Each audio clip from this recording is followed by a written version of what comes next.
Hi there, this is a piece of audio content that is only available in full over at patreon.com/Elwood City Limits. We wanted to give you a little bit of a preview to show you what you might be missing out on. You can join us for as little as $1 under the Pay What You Want model at patreon.com/Elwood City Limits and get access to over dozens of hours of content, including every episode of For the Kids, a PBS Kids podcast. We appreciate you listening, whether you're a patron or whether you're listening on the free feed. You're under no obligation to join, and thank you very much for checking out this preview. But if you'd like to know what these episodes and extra content sounds like, here's a little bit of a sneak peek. I did think it was weird when they had Nine Inch Nails in the background, but hey, like I said, we're starting on even ground here. Maybe they do that in every episode. So yeah, we go to Storybrooke Village, where all of Wyatt's fairy tale friends live. So he passes by like Mama Bear and Baby Bear from the Three Bears, and that's to see all of his friends, who are the rest of the cast of the show. It's kind of a fun concept. I wrote down. It's like that graphic novel, The League of Extraordinary Gentlemen, but with children's literature, right? Like that was all about famous literary characters from all these classics teaming up. Super Y is that, but like it's the Three Little Pigs. It's like that's such a great observation, and I wish I could think of a joke name off the top of my head. But yeah, it is kind of Baby's First League of Extraordinary Gentlemen. That's The League of Extraordinary Babies. Sure. Let's go with that. The League of Extraordinary Babies. We go into this a little bit more. Okay, so let's talk about the way that this looks. So this is purely CGI. How did this strike you, the way that everything looks? It's hard, right? I feel like this kind of looks.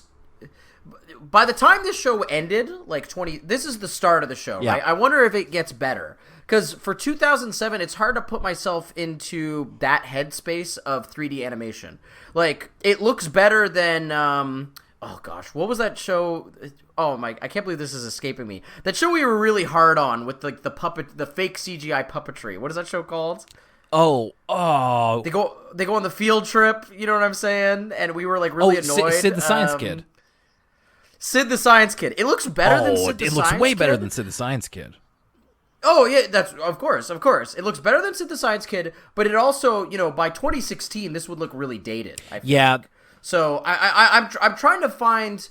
I'm having a hard time conjuring up 2007, CG shows to place in my head as contemporaries, right? Like It looks better than, for instance, like a Reboot. Oh, sure. Even though, Reboot and Beast Wars, they have charm unto themselves, but they're also amongst the first 3D shows. Like, I'm trying to think, what did other CGI shows look like at the time for this? Because, by today's standard, the problem with 3D animation is that it ages quicker than 2D animation.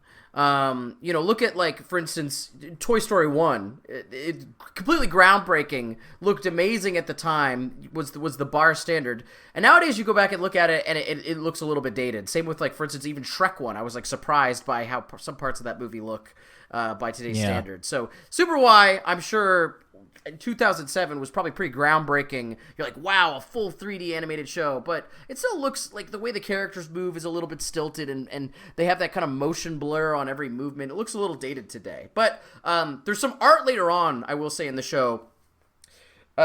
Once they get into the storybook world, and we kind of have, like, for instance, the Big Bad Wolf, and they have this kind of to give it a storybook effect, it's got kind of a Paper Mario effect on everything. Yeah, you're right. Because that's more stylized, that stuff looked way better to me. I was like, oh, I really like the look at this. It looks like Paper Mario, which of course looks awesome.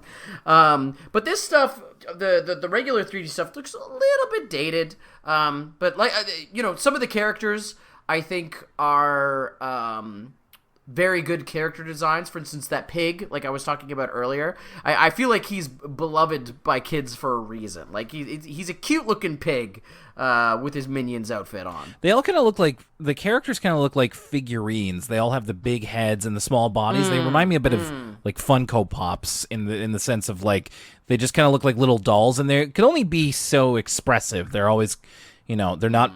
They all have Stewie Griffin syndrome. A little bit, yeah. So just to answer your question, 2007 CGI television shows, we were having stuff like Talk and the Power of Juju, if you ever watched that. I played the PS2 game. El Tigre, and we also had Xavier Renegade Angel, which is a little bit different in terms of how it uses CGI to accomplish its visual style. Okay, interesting. That would be quite the double feature. Super Y, and then what's on up next, kids? It's Xavier Renegade Angel. Okay, that's going to do it for now, but we will see you next time on Elwood City Limits or at patreon.com/ElwoodCityLimits if you decide to join us. Thank you very much, and have a great week.